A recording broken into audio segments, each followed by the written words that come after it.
a good ya leader. kita ngajar gitu. Okay, without any further, let's go to the next slide, please. Ya. Ada aksen kiri. Emang kan bahasa Inggris itu kan. Okay, SBVE Talk is a discussion platform. Of course, the main objective of this event is to be a knowledge sharing platform for you all. But as I also told you earlier that the topic for this event is becoming effective leader. So specifically for this event, the objective is to be a knowledge sharing platform on how to become an effective leader. And the derivative objective for this event is also to inspire you all as the participants to be a great leaders as the speakers.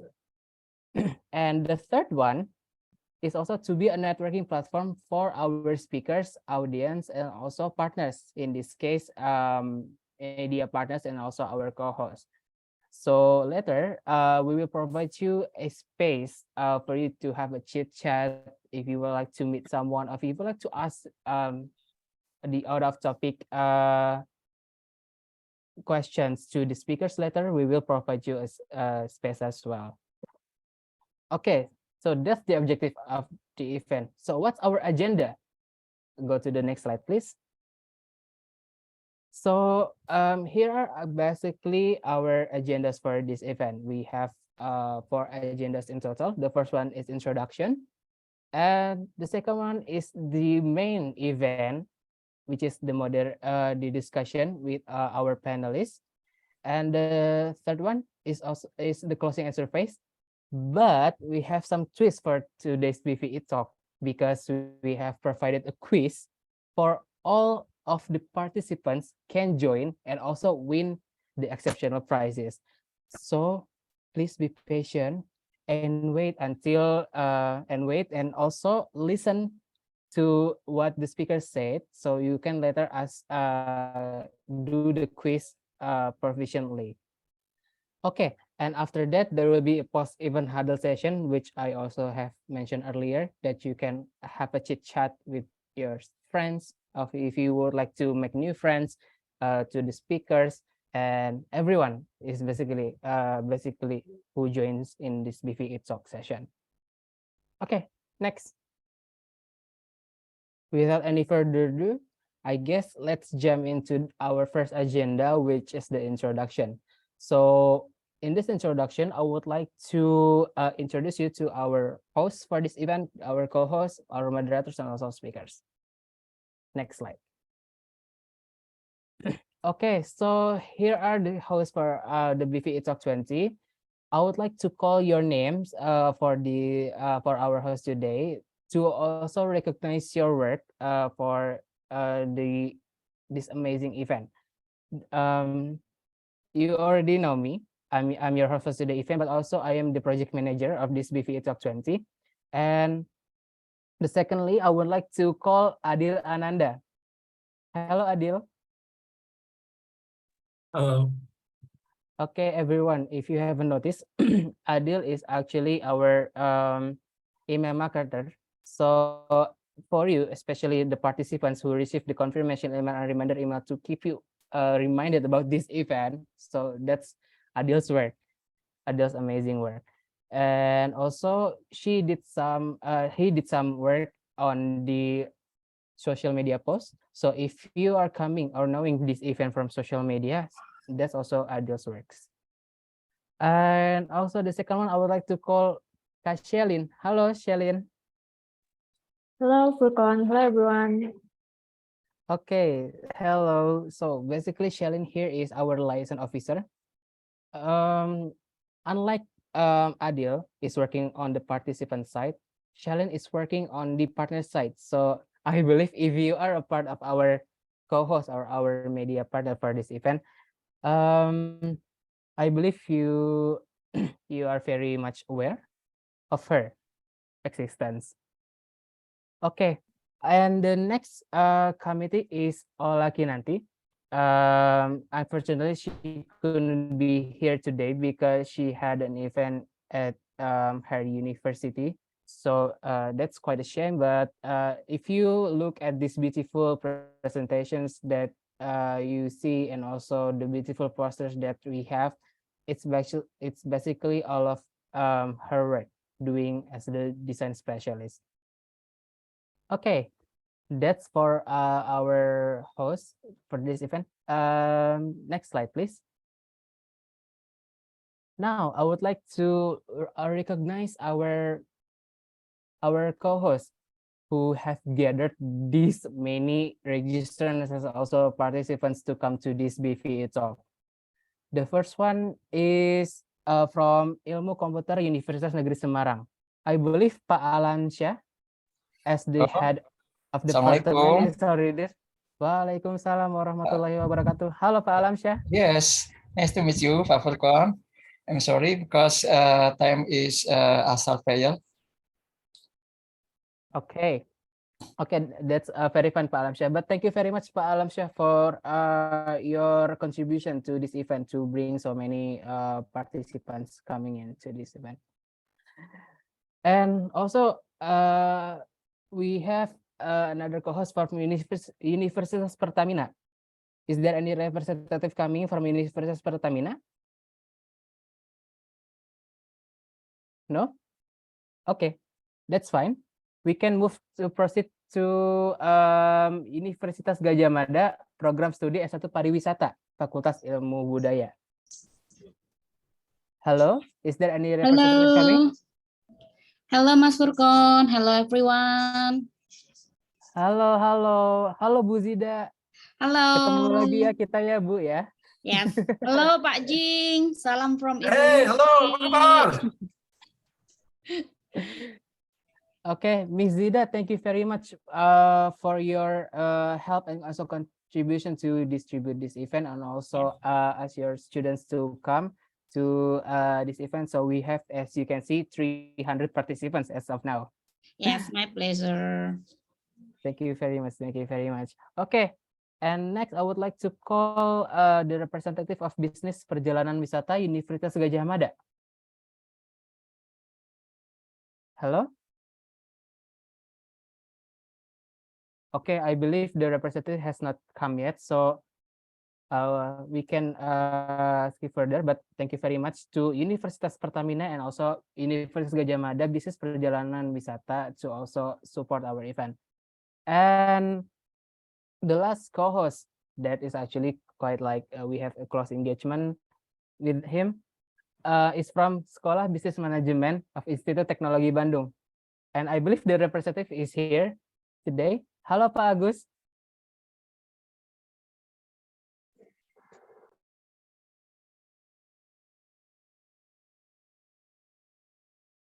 Halo, I believe Pak Agus is I believe Pak Agus is here, but I think there is some kind of issue in his end. So yeah, thank you very much, Pak Agus, for supporting our event again before previously joining as our co-host in BVE Talk 19.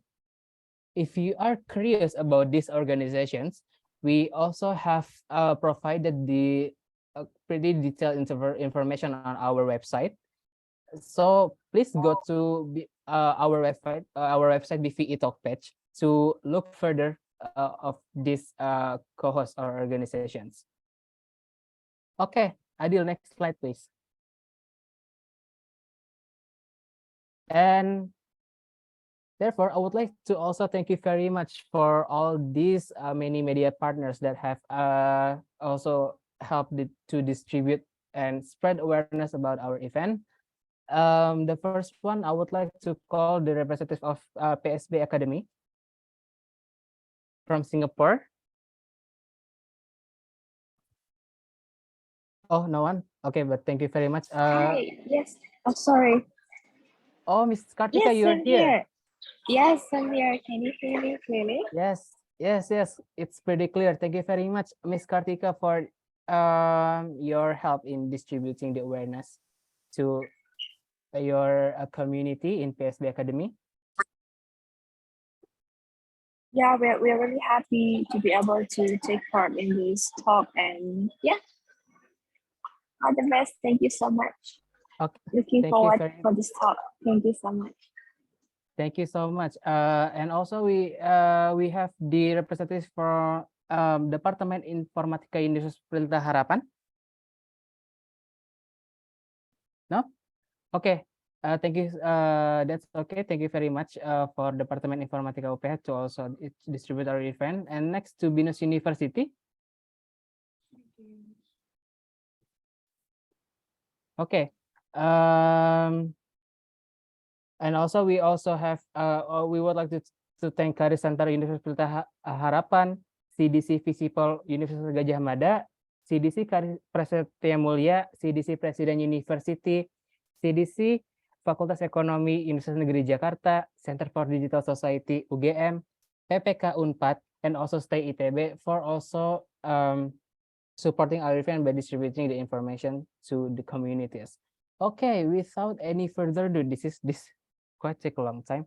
I think we need to go to our main event for the speaker's introduction.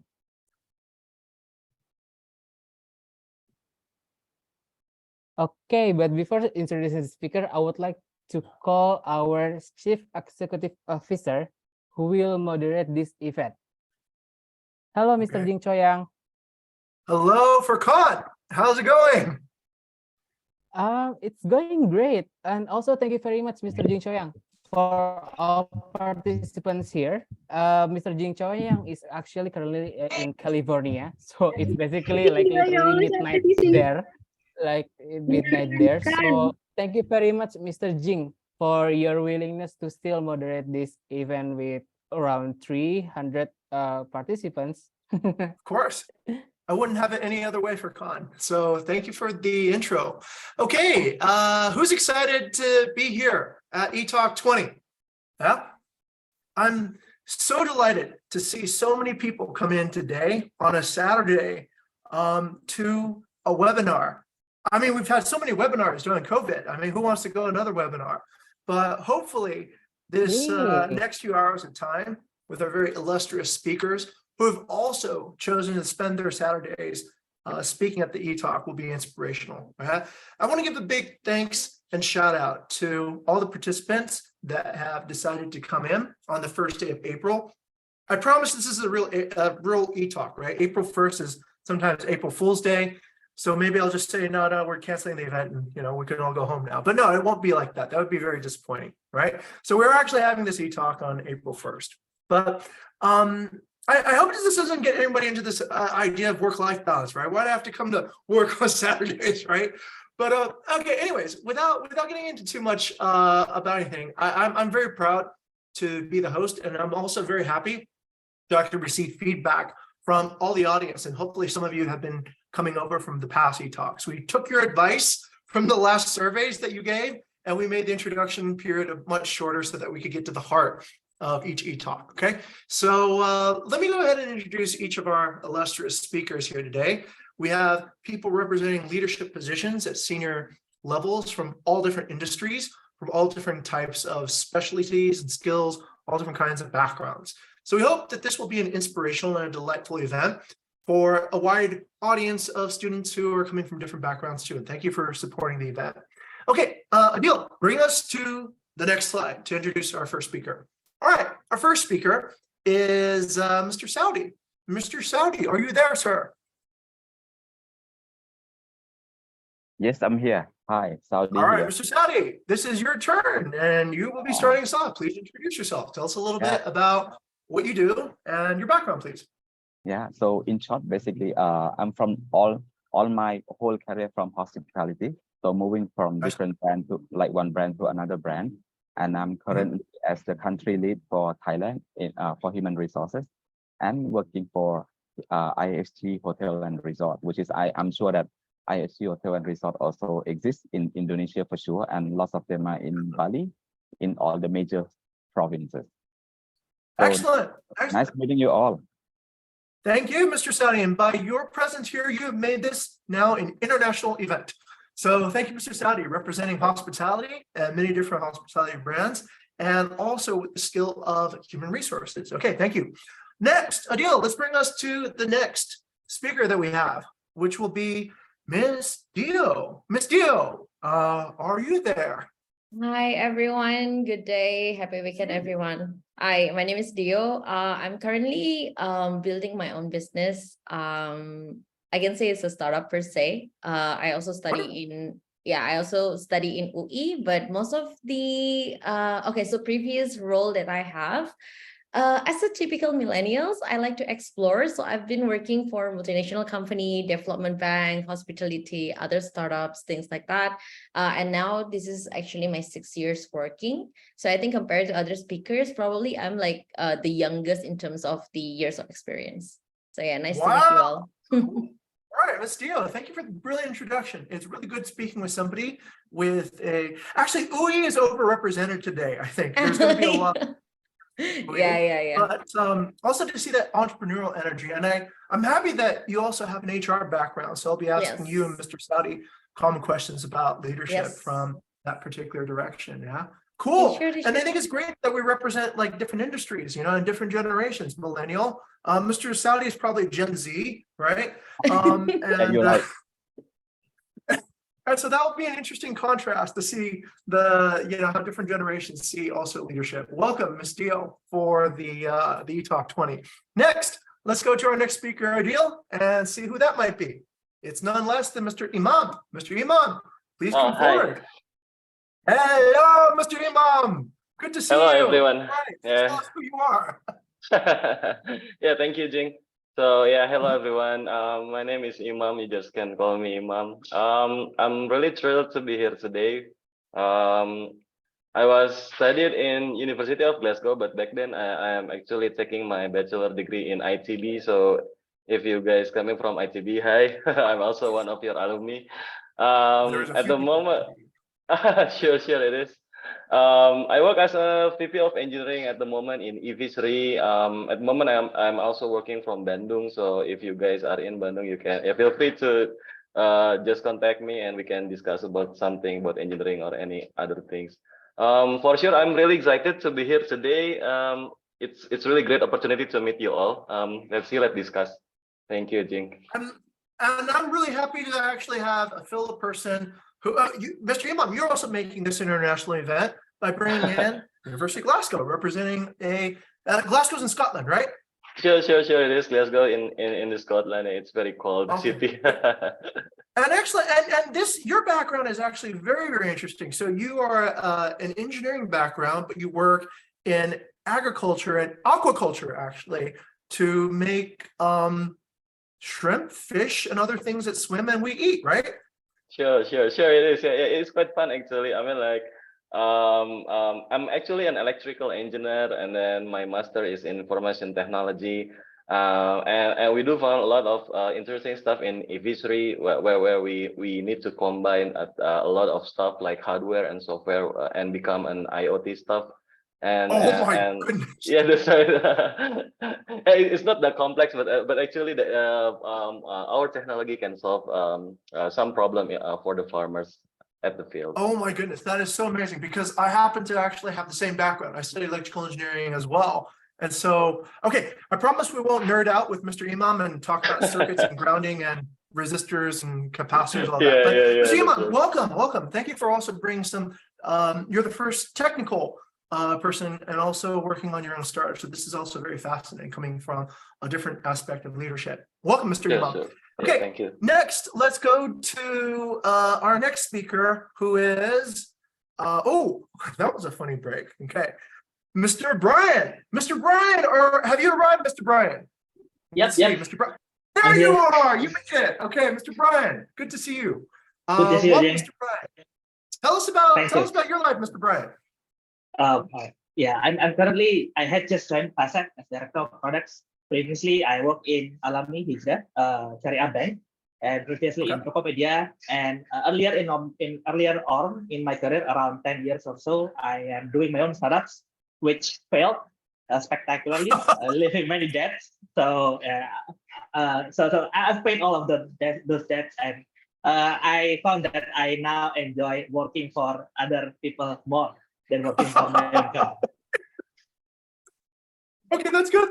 That's quite a journey of risk and recovery, yeah. Mr. Brian, I happen to notice on your LinkedIn, you publish regularly thoughts about leadership and about like the dynamics around how companies and their employees work together. Is that correct? Yep. I write. Okay. I try to write regularly, so to push myself to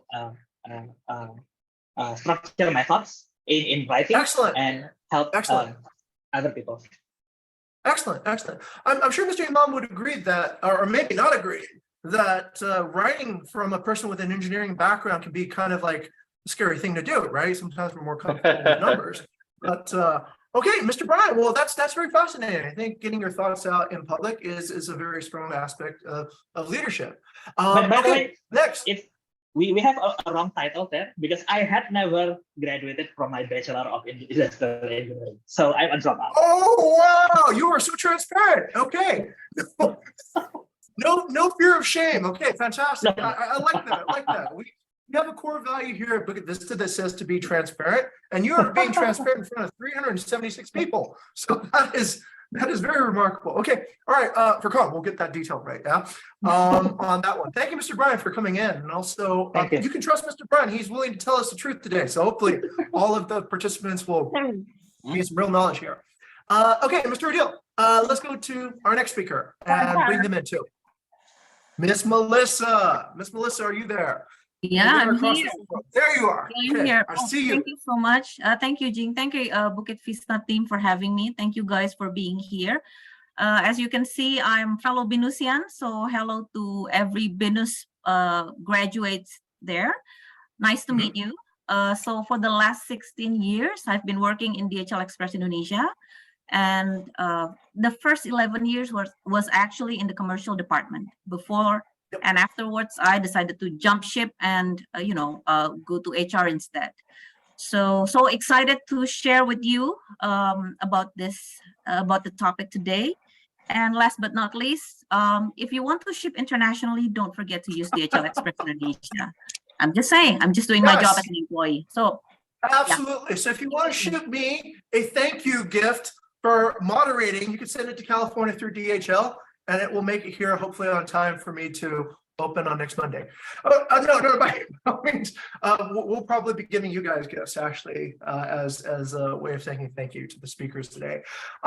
Ms. Melissa, you're going to be representing a very rare, maybe unpopular opinion by staying in one job for 16 years. That's something that is remarkable, in fact, and I actually highly appreciate it. I'm going to get you, Mr. Brian, to debate about loyalty to a particular company. I'm sure that's going to be a fun topic, right? Okay, Ms. Melissa, thank you for joining us, as also in common with our first two speakers, also representing HR and understanding about some of the aspects of leadership selection and leadership development. Okay, let's see. Do we have any more speakers, Adil, or have we covered everybody? And of course, we have Iqbal. All right, Mr. Iqbal, coming up from Bukit Vista. Mr. Iqbal, please take the floor and introduce yourself. Yeah, thanks, Jing. I'm trying to absorb your super pump energy. That's all. Yeah, so a good day, everyone. My name is Iqbal. I am the VP of Brand Communication at Bukit Vista. I was graduated on biology, actually, but then falling into marketing. So I was joining Bukit Vista when we were just 4, which is 8 years ago, and now we were about 300 people all around Indonesia, and also Brian was also one of our alumni. So hopefully I can get a lot of interesting discussion this afternoon. I am sure we will, actually. Mr. Iqbal, you are a man of many coincidences. So Mr. Iqbal knows Brian, and Mr. Iqbal was also somehow related to our host today, Mohammed, through sharing the same boarding school. Okay, fantastic. Mr. Iqbal, thank you for joining us from Bukit Vista. And you said you were there when there was just 4 people? Yeah. Wow. Yes. So that's very early days. Very early days. Okay. So, all right. I think actually, let me just double check. Adil, do we have any more speakers? Or I hope I didn't forget anyone. That seemed like right. Okay, great. Okay, so we covered all our speakers today. And if you're coming here as an audience today, please do this, okay? Please participate. It's very, very rare to have so many different people from all different walks of life and many different industries to be together in one place. And I think you know, this reminds me of a very famous quote. When the student is ready, the teacher appears, right? So your teachers are here in the room. So how do we actually get more out of this event is if you participate, if you ask questions, and if you engage as actively as possible. We have a few ways that you can do that. So the most common way, if you want to ask questions, is we will share a Slido, and you can enter your questions in through that platform. And that way we'll be able to conduct Q&A after each particular term, right? The other way that you can engage is to say, Jing, those are terrible questions. You should be asking the speaker this. Turn on your mic and tell me that, and give me an opportunity to become a better moderator, because I sometimes don't know what I'm doing. So you can feel free to correct me, because I'm also a work in progress. The third way to engage is, of course, at the end of everything, we have a huddle. So this is a online webinar, but if you go to offline events, you know, there's that part where the speakers, they try to leave the room, and then all the curious people come up and say, I have a question for you. I have a question I wanted to ask you. Well, we don't really do that kind of, you know, anymore because it's online, but we try to replicate it. So that's what the huddle is afterwards, okay? I'm gonna work with Shaylin and Furqan to see if we can create breakout rooms after. So if you don't wanna talk to me, but you just wanna talk to like Brian or Iqbal or Melissa or somebody else, you can have that option. So you don't have to like, you know, talk to me if you don't want to, but you can always engage with one of our speakers. And hopefully our speakers don't have a train to catch or any other, you know, important engagements like they usually say, and we can actually get a few minutes to have a one-on-one time with them. Okay, so once again, if you want to get more out of this, then please engage, or if you want to just sit back and watch, then just listen carefully, I guess, and that should be good too. Okay, Mr. Adil, let's go ahead and bring us to the next slide. Okay, so we're gonna have a moderated discussion, and as promised, this is the Slido link. So if you want to take your handphone out and scan, then you can start getting engaged. If you want to just use our link that we provide in the chat right now, you can also do that too, okay? So the code is 5787696 for Slido, and please engage so that we can have a more amazing e-talk, number 20. Okay, next slide, please, Adil. All right, so let's get into the kind of the heart of it, right? So the big topic here is, who is an effective leader? What makes an effective leader, okay? Since we have a lot of people in HR, maybe we'll kind of just kind of go down that particular pathway for right now, right? And see where we are. Let's start with Melissa, okay? Melissa, you have had 16 years of experience at DHL, one place. You've seen people probably come and go. You've seen people get promoted. You might have seen people get demoted. What has been some of the things that you've seen that you'd like to share with our young audience, our college age audience, about what do you see as people who actually become leaders, either from your own experience, people that you've hired, people that you've had to let go? What are the attributes that you think are common amongst people who are calling themselves leaders? Well, in traditional organization, leader is usually associated with a certain role. Normally, when you reach to a point whereby you are a supervisor or you are a manager, normally you have team reporting to you, and that usually automatically makes you a leader. But actually, a leader is so much more than just a role that is assigned to you or assigned in the organization. A leader is actually someone that can influence, someone that can actually inspire. So it's not just about a certain role. So of course you can be a leader if you are appointed to that role, of course, but everybody is a leader for themselves. So all of us, we have our own responsibility to be to lead ourselves. Now, with regards to the people coming and going in the organization, it actually comes to a lot of factors. But I would say generally a good leader would balance between respect and result. So how can you actually drive result without compromising respect? That is actually one of the things, one of the core values that we at DHL believes in. And we have specific training for that.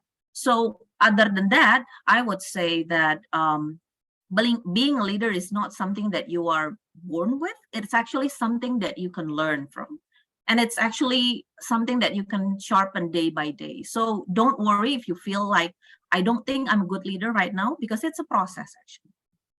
So I think, Jing, probably that's my 2 cents. Over to you. Excellent. Okay, so what I got from that is that leadership is, a lot of people are assigned into a leadership role, but that doesn't really make them a leader. What makes them a leader is understanding this balance between respect and getting results. And that even if you're not a leader today, it is something that essentially you can learn and develop into given enough experience. Yeah. Okay, let's jump over to somebody else from HR too. Let's go to Mr. Saudi. Looking at it from also, let's say, coming in from a traditional industry in hospitality and also coming from Thailand, what do you think about what has been said so far by Melissa? How much of that do you agree with? How much new information would you like to add? What is it that your understanding of what leadership looks like? And it, once again, can be from your own experience, either in your own career track or what you've seen in terms of hiring and also developing employees, and maybe even the people that you let go in IHG and other hospitality organizations. Well, I won't start with the letting go people. I mean, that quite tough one. I mean, but it is good. That is a tough one. That's why we're here. It is good that we have all the young audience over here, right? And then I couldn't agree more with Melissa that it is not just a role. It is something that you put into action. Every single time that I go to the university, I always mention to the university that leadership is not just a role. It's not just the job title where you are in the, because I have seen so many people who graduate and then they immediately apply for a job as a supervisor, as the manager or whatever, right? This is to be honest, right? So I said, so what if you fall into a challenge? How are you going?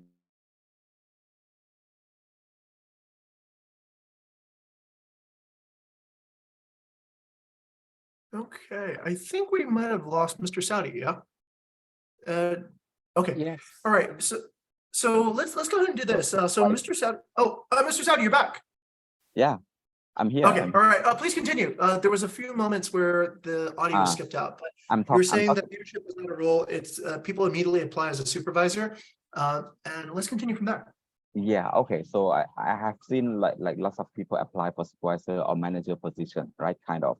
So, but I said to them that, okay, so what if you face a challenge? What if you face a problem in the organization? How are you going to fix it? How are you going to address it, right? So it is not something you have to learn from the books only that can help you to fix, but it is somehow require experience, but not purely experience, of course. It is from your brain as well that you have to think thoroughly on a single situation that happens. So I would say, I would say a very good leadership is somebody who able to manage the task, who manage the people, who manage the partner, manage the supervisor, manage the situation. So they have to manage everything, right? And this person should be somebody that able to make decision, especially in a very crisis time, right? So you know that you're gonna lose something. You know that you're gonna fail on something. You know that people would disappoint you, people will upset at you. But in that situation, you need to know what is the best situation that you are going to place on them, right? Understood. That's what I say. Yeah. Okay. So it sounds like what we believe here is similar to what Melissa said. So leadership isn't just a role or a title. It's about being decisive and understanding the priorities of what needs to actually get done. And this seems to be something that we can develop through experience and really doing the role and understanding the relationships between people, tasks, and all these different aspects. And then being able to actually commit to that idea and being able to commit to generate results that people are looking for. Would you say that that's a good summary of some of the topics or some of the points that you just made? Yeah, I think, but you know, I often say that, okay, being a leader is also an artist as well, right? You're gonna know, right? You're gonna know sometimes you're going to tailor the situation into that will lead to the result effectively as well. So somehow, managing 100 people like myself, I have almost 10,000 people below me. So it is not easy. Yeah, around the whole Thailand. The whole Thailand. That is amazing. 10,000 people. Wow. Okay, that probably makes you one of the largest groups of people responsible. Okay, incredible. 10,000. So you cannot spend the whole day on one person. So you're gonna be charged. You're gonna think very carefully and quickly make decision. It may be disappoint or maybe yourself can be upset about yourself as well. But it is something that you're gonna know that you got to take it. Got it. Got it. You touch upon a very interesting subject also, Mr. Saudi. It seems like a lot of more senior leadership is about how you actually manage your own mental state, right? Like about how do you manage the confusion, the complexity, and your own mistakes through the leadership process too as well. Okay. Thank you for sharing that, Mr. Saudi, and also coming from hospitality and also shipping. So we've examined kind of like the viewpoint in traditional industry. Let's take a leap and go over to the startup and the tech side where things might have a different pace. Let me bring Mr. Iqbal in. Mr. Iqbal, the general sort of notion in traditional industry is that a person needs to accumulate experience, that depth, and you know, to be able to move ahead and actually gain a leadership position. But sometimes when we're working in startups, we don't have that luxury, right? We need to form leadership within a few months. We need to ship a product that has high degrees of uncertainty. So do you have a contrasting view of what it takes to be a leader and who can be an effective leader and how we find leaders using a slightly different intuition or approach? Yeah, I think I have the same view. Basically, I believe that an effective leader is someone who can drive to meet the objective and also how to manage the people. So those two main things that is actually the responsibility of a leader. But I think one of the most important thing for someone to be an effective leader is actually self-awareness. So it's very important because someone can be an effective leader only if he know exactly about himself or herself. Because you need to know what is your strength, you need to know what's your weakness, you need to know what is comfortable for you, you need to know what is help that you need from others, because those things are the foundation of being a leader. And that's also important because you cannot make everyone as your role model, because there's a very various types of leaders. There's an introvert leaders, there's extroverted leaders, there are also, you know, those kind of there's so many approach, and every approach can be successful and effective as well, as long as you know what it takes to be an effective leader in your version. So I think it's very important to have a self-awareness, and also because when we talk about leadership, be it in a traditional or startup digital company or any kind of industry, I believe there's actually three levels of leadership. The first one is the self-leadership. You need to lead yourself, leading me. And then the second is leading your team.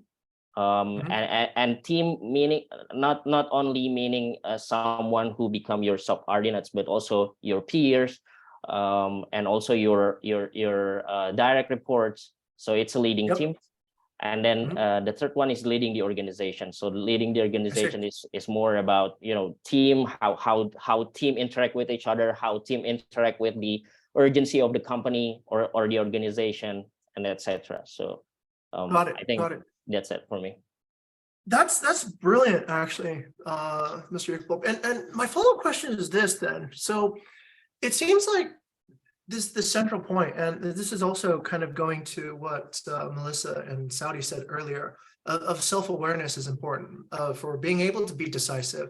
I feel this in a lot of young leaders that are just getting out of school. It's hard to be decisive when you really don't know what to do, right? It's hard to actually kind of deal with this confusion and how do I make everyone happy, and how do I, you know, prioritize my things that I need to get done, right? I've got a boss to kind of look after, I've got my teammates. So is self-awareness, you think, a process that you can only get kind of better at with years of experience and kind of like making mistakes and learning from it? Or is there an accelerated path that maybe the tech industry has discovered whereby we can grow faster and become more self-aware faster? Or does it just take time and space to get that kind of self-awareness built in? Yeah, I'm talking about my own experience. Yeah, experience is the only pathway. You cannot, yeah, you cannot accelerate, if you need to become more mature and more more aware about yourself, you cannot accelerate that. The only way to do that is going through experience, probably, taking wrong decision, making a lot of mistakes, making a lot of misalignments. But that's the only way I know. I'm not sure if others know other ways. That would be wonderful if there's, but there's the only way I know. Hopefully coming to these BVE talks and learning from some of the other leaders' mistakes can actually accelerate that. Mr. Saudi, I saw you did raise your hand, but I do want to jump to some of the other speakers to spread the question around. They'll come back, yeah, if they had a follow-up idea. Let's do this actually. Let's go over to Mr. Brian. Mr. Brian, let's kind of jump into this idea. So you write about leadership frequently. You mentioned earlier every day. I think this practice might be a good bridge into what we're talking about, because does that practice of writing about it make your process of understanding leadership and self-awareness faster?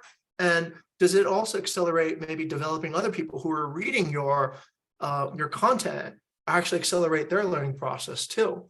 What do you think about that, Mr. Brian? Yeah, so adding to what Iqbal said earlier, right?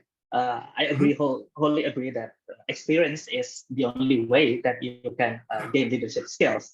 But there's a difference in spending like 10 years managing 5 people and 10 years managing 500 people, right? So while it still takes time, the speed of growth where you can lead people is really depending on what you do, the problem that comes to you, the problem that you solve, the quality of the problem solving that you do, those kind of stuff. And also writing what you learn and teaching other people is part of the leadership as well. So you cannot be a good leader if you only have people following you. You have to create another leader. And that's how you do writing. And then you reflect on your writing. That's interesting. Okay. We have a special word for this type of process here at Bukit Vista. We call it knowledge management, right? Like once knowledge has been actually understood, it becomes then our obligation to sort of reduce the tendency to reinvent the wheel again, right? Somebody says, okay, let's do this. We're like, no, we tried that 2 months ago. Actually, it didn't work. So let's avoid kind of going through this. And this process of building new leaders through established knowledge is fairly effective. Okay. All right, good. So we do agree that essentially this experience is good, but there are ways to accelerate. Mr. Brian, is there any other ways that you can think of that might accelerate the leadership process? Maybe it can be as simple as realizing you're not ready to be a leader yet, right? Or maybe it's finding a good mentor that can kind of accelerate and jump you through a few problems before you actually get there. Or like, what say you then in this particular case, Brian? Are there any leadership accelerators out there? Yeah, I don't think that we learn, as mentioned by Pak Saudi earlier, by just reading books and that's it, right? You have to really experience it yourself. And one of the way to learn that is to observe other leaders doing that. So one of the key things of my promise to myself is that when I observe other people, I learn not only what they do, but I also try to think why they do that. What's the impact of their doing that, and how people react to that. So we think of our wholly different dimensions, not just what's happening, but what's behind that. And that's how we should be able to learn, accelerate our learning of leadership. Okay, sounds good. So this could be the reason why we hear a lot of people say that learning is never done. Learning is not finished at school, because even when you do come out, there's still a lot to learn. And if you can learn it, then you can essentially, that's the fast track to actually get leading 500 people, right? In a faster way. Okay, cool. Let's get over to Mr. Imam. Mr. Imam, I'm sorry to come to you last, and maybe there's some good ideas that have already been spoken, but from your particular perspective, let's say with an engineering background even, and maybe a more technical approach towards leadership, what do you think about this? Like, is leadership sort of something to do with the capacity of the person? It has something to do with the number of years of experience, decision making, or is there something that is unique, the way that you see leadership differently than some of our previous speakers? Yeah, I would love to say it will be case by case situation, I guess. I've been working for two company in this startup environment for 6 years, and I cannot just say like, okay, so this type of leadership can solve all the situation. But most of the situation, I've seen one similar things where all the engineering leaders have to be um, really adaptable to the situation, really adaptable to the problems. And since we are working in the fast growing startup environment, we have to be agile to tackle the situation. Right. All of those kind of engineering fundamentals, experiences, those stuff for sure will be help. But at some point, it still stays case by cases because some general approach also might be works. So I guess that's my perspective at the moment. If Okay, got it. All right. We've covered kind of like the first round of this. Maybe let me go back to Mr. Saudi again for Mr. Saudi. I did see you raise your hand at a certain point. Oh, for Khan, do we have to move on? No, you haven't asked Miss Dio yet. Oh, Miss Dio. How did I see? Okay. I thought I'm Miss going Dio. to be on the second one. The second topic seems nice too. Yeah. Okay. Ms. Dio. Okay. Well, I obviously need to pay better attention, and thank you, Mr. Furkan, for stepping on my toes. See, look, everybody, that's engagement, right? Engaging makes us all learn more. So, Ms. Dio, all right. What say you now, actually? So you're actually now in the hardest position because we've covered already such such material. Is there any particular speaker that you don't agree with, or that you have a fundamentally different opinion about? Well, I think because I got the hardest question now, I think I'd rather say that instead of like against all of the seniors that I have now, I can say that I totally agree with what they said. So I just want to give like a bit of a story. So I think my first leadership experience is when on my third year of working. So they basically, I didn't apply for that. They literally connected to me and said that I want you to be a manager for HR in Indo. So basically, this startups needs a leadership position in HR. Sorry, my cats wants to be on the screen. Cats are welcome to eTalk. Sorry, good away, yeah. And then also, you know that I think I can say that finding a good mentors and also being very self-aware, asking for help, and also owning your mistake is something that is very needed to do. And somehow when I met other leaders, I can also see that, oh, I'm very inexperienced on handling the team. But I think when you are owning your mistake and then you want to have a growth mindset to, you know, like do something about it, then I think that's like what leadership also means. And that's an effective leader. So to summing up, all the things that the people said, those are true. Okay, now let's kind of go from, admittedly, you mentioned that you're probably one of the youngest leaders here. So let's kind of take this perspective. So this gets you kind of closer to actually the mindset of perhaps the 400 people in this room, since most of our audience are students. Are there any differences now with the experience that you have that you see about leadership today that you probably thought differently when you were going through school? Looking at movies or just kind of hearing rumors from friends. Do you see leadership as actually being a leader now different from the way you saw it? Yes. Okay. And what are some of those differences? Yeah, I think like when I was in school as well, I used to be in leadership positions in organizations or in you know, any events, those kind of things. And I thought that bringing people together are the main goals, but bringing people together is actually the fuel or like the machine for you to actually achieve the goal. So what I learned is previously I tried to control everything because I thought that student will have the same thought. But then when you're going to, you know, in a professional way, people are coming from different backgrounds. They also have different experiences. So I learned that being an effective leader is to know what are the things that you can control and the things that you cannot control. So so basically I just focus on the things I can control, and the things I cannot control is more into like mitigating the, you know, like what to say, that mitigating the aftermath if this goes wrong. So yeah. Okay, so if I'm listening correctly, that kind of sounds like what Mr. Iqbal was talking about self-awareness, about understanding, okay, if I can control these, and I can't control these, then okay, good. That's reminds me of the serenity prayer. Like, give me what the strength to change the things I can, the tranquility to accept the things I can't, and the wisdom to know the difference between each of them. Okay, let's circle it back to Mr. Iqbal then. So same question. I'm actually sorry, I don't know, I haven't studied each person's CV enough to know who has the most experience in the field, but I think it's probably going to be Melissa has the most, or Mr.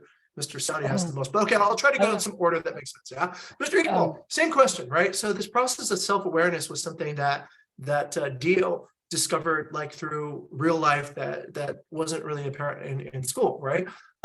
Did you discover anything in real life that you didn't know in school about leadership? Yeah. I'll be honest. When I was at school, I think leadership is about title. Right.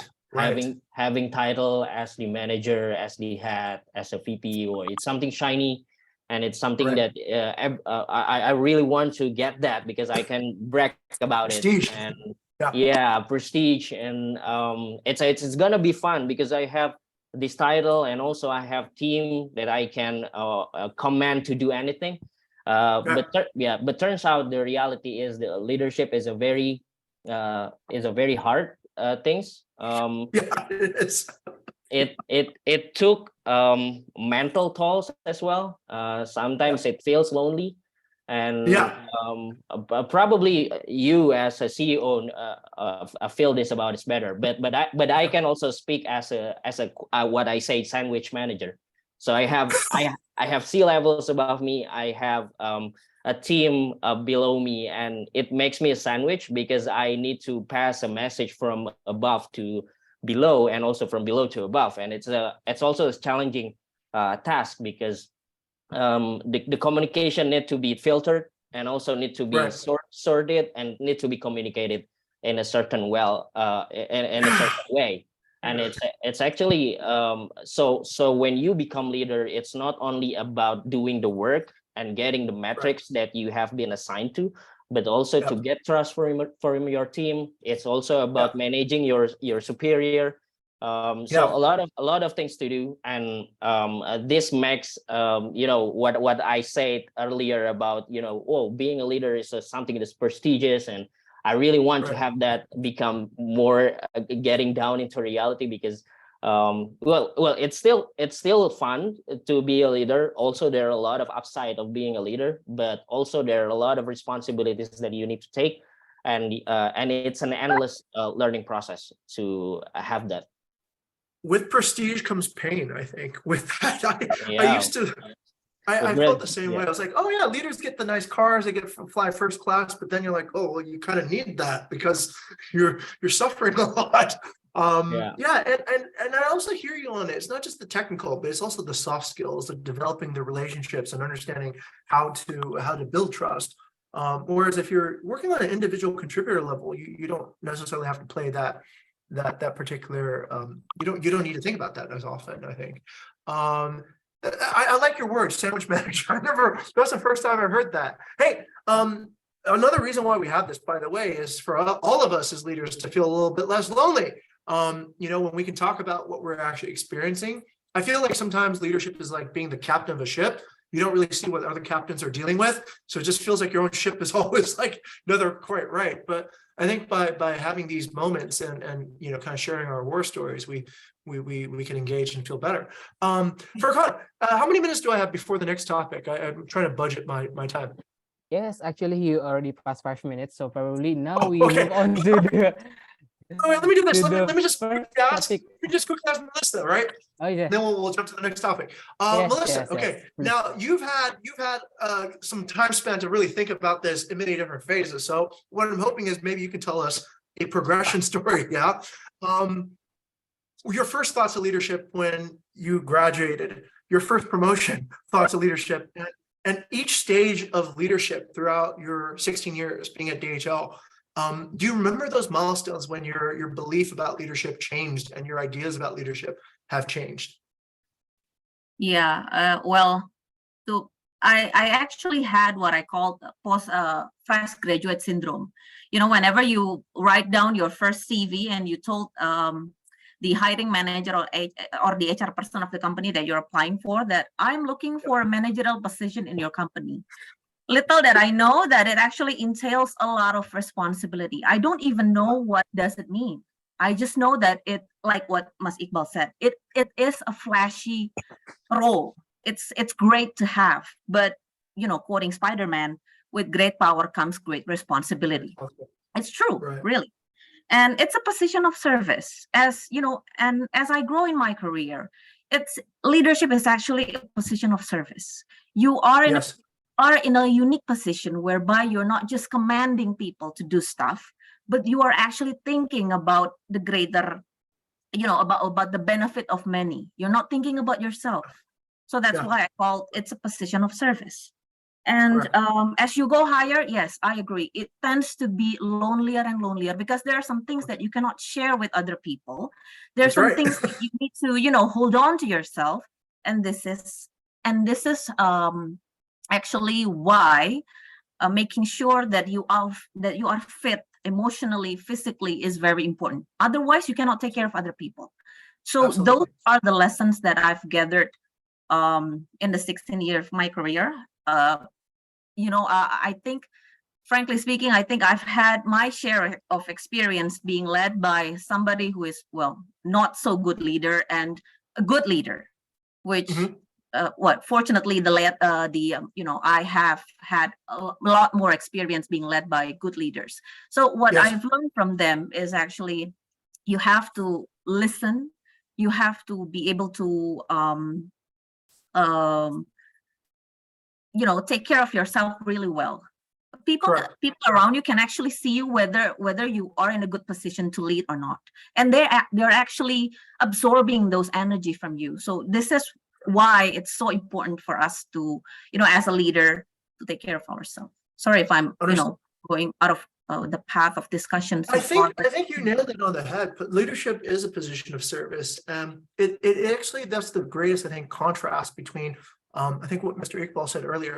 When you first look at leadership, you see the company car, you see the title, you see the fancy office, and you see the suit, and you see this person's the boss.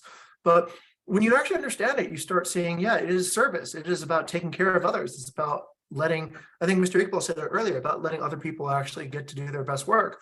And maybe we don't think about that when we're at school. We think about like what our own glory could be. I want to get an A+, right? But it turns out it's more like leading a community. It's more, some of the I noticed that some of the student activities sometimes actually benefit and create a leadership mindset faster than academic work. Okay, so we covered quite a lot of material, so I'll try to kind of condense everything down. So we agreed that there are certain basic qualities needed in leadership. We knew that experience matters, and it helps devise a stronger self-awareness. And the self-awareness is important because we need to take care of ourselves in order to lead. We need to be able to take care of other people, and we need to be able to know what we can do and what we can't do so that we choose the right battles to actually fight. And then if we prioritize things well, if we get the list of things and the list of people in the correct order, and we're maybe able to make decisions, then we get the results that we want as a leader. And it's not about the flash, it's not about the prestige, it's not about the trappings of success, but it's really about just kind of putting in the hours and being emotionally strong. And that's what actually seems to be the common thread of what we've explored here as part of leadership. Excellent. Okay, thank you very much for adding all these bubbles of wisdom. And hopefully this makes it a very sparkly beverage now that we have. Question 2, that we're a little bit late on, but I'll try to accelerate this. But how to manage a team during a crisis? How to manage a team during a crisis? I already know who I'm going to go to first, probably, for this. So we've all, I think we would all agree that the past 2 years during the pandemic could be called one of the greatest crises to any type of business. I felt like we effectively went through like a war in this particular phase. But crises can be global, or they can be very small. They can be maybe a crisis with one particular person on your team. So let's explore this. Let's explore what are some of the tough decisions that leaders need to be able and prepared to make during a crisis, and what are some unpopular opinions that maybe we need to enforce. And also looking at this idea of loneliness and what Melissa just said earlier about having this kind of degree of privacy. I feel like that's maybe what locks us in. Maybe we can share and go about this. Let's go over to Ms. Dio first, right? Kind of coming from your background, right? Looking at leadership from this perspective and getting through crises. What are sort of like your go-to methods to manage through a crisis? And tell us about maybe some examples of what feels like crisis. Okay, so if you ask me how many people that I led off by myself, I was the one who speak with them, signing the documents and everything. The first time is when I was 24 years old.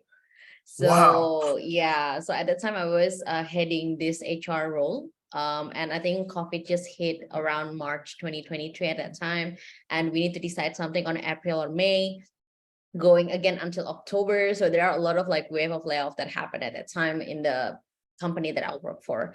So I can say that, yeah, when it comes to crisis, for sure, I question myself, is it my fault that the company is declining? That's like the first question that I have, because I'm the HR, because I was so young, I was inexperienced, and I was the one who actually hired those people back then, but now I was the one who actually fired them due to all of these situations, like very unwanted and also unexplained situations somehow. So the method when it comes to crisis from my side, this is like what happened. So my CEO at that time told me that it's totally not your fault. It's totally because of the business, and we don't have that much money for the runaway of the company, things like that. So we need to do this. And I want you to be mature enough and try to put away your feelings first. So it's actually very okay to feel, you know, to have such a burden and everything, or blaming yourself. But then after that, you have to get up. And I know that it sounds so easy to say it, but this is one thing that I learned, is how you should separate business and also personal things, because I know that I'm friends with some of my you know, like employees, but business is still business. If we keep them, the business will, you know, like not running well, and we will lay off more people as well. So yeah, I think this is like my one key realization when it comes to crisis. You really need to know where to put the personal boxes. Like, feels your feeling is totally okay, but then how you know, like jump back again to actually like fight for that, like work for that, is also what is important. Because again, you need to ensure that whatever the goal is, you are achieving that, and also do like a win-win solution for both sides. This sounds very much in common with the first thing we just talked about, like that emotional strength, the ability to prioritize what's going on in your mind, the ability to sort of have maturity in this. And it's actually quite it's quite inspirational that you're feeling like so responsible for the careers of the people around you, and you're going through this difficult crisis yourself. And learning the boundaries, I think, between work and personal, which brings me to actually Brian. And after I had just read your article about loyalty between company and employees, I think this is a good segue to that topic, right? You see, during the crisis, of course, like people have to lay off employees because they're not contributing to the bottom line. But then this is also kind of an interesting question about loyalty, right? Should we be loyal to companies, and is becoming a leader an expression of some sort of loyalty or commitment to a company? And that's maybe how you got to become a leader in the first place. So what can we learn from crises, and what does that tell us about the companies we work for? What does that tell us about ourselves as leaders? And what does that tell us about the relationship that I guess every layer of employee can have with the entire organization? What do you think, Brian? I would think that for companies, for us, we have to really see ourselves. Where's our position? It's different if we are the one that is leading the company and making decisions, and if we are some new guy that is on the grassroots, on the lowest level of the company. It's really different, right? And by understanding where we stand, we can make preparations on how to act if something did happen, right? So, for example, if there's and so on, if you just like want to be a family with your company, but your company will not survive if they try to keep you. Right. So you have to be aware of that, and then you have to prepare for yourself.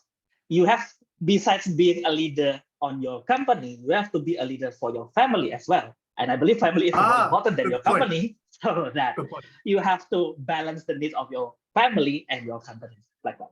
Correct. Okay. All right. Excellent. Excellent. I think more self-awareness, right? More about that internal way of structuring the different, sort of like the different conflicts, the different incongruencies that might happen. Let's jump to Mr. Saudi. Mr. Saudi, hospitality, you and I are both in the same industry, and you look over a massive number of people.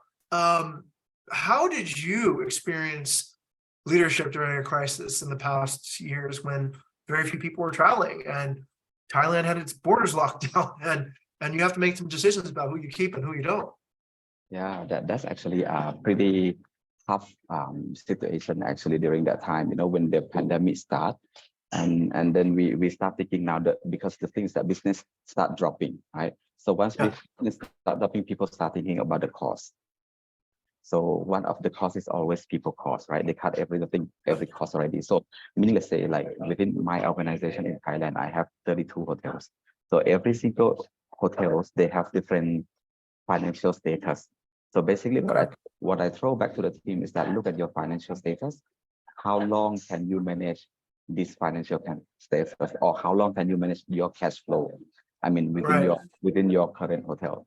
And then you got to draw a plan, a communication plan properly on how are you going to communicate with the teams, right? And even come up with the scenario, right? Who gonna be the first group of to be laid off? Who's gonna be the second group? Who's gonna be the third group? It is very painful job, but it is something that if you are running the business, of course you have to do. And I agree with everyone here as well that it is not very easy when you are in the role that you've got to make decisions. And when it times come, even though you have tears, you're gonna do it with tears. You're gonna do even though if you're upset or even though how much sad are you. But at the end of the day, you need to make sure that if the business is not running, when the times come to us that we got to close the hotel, then we got to close the company.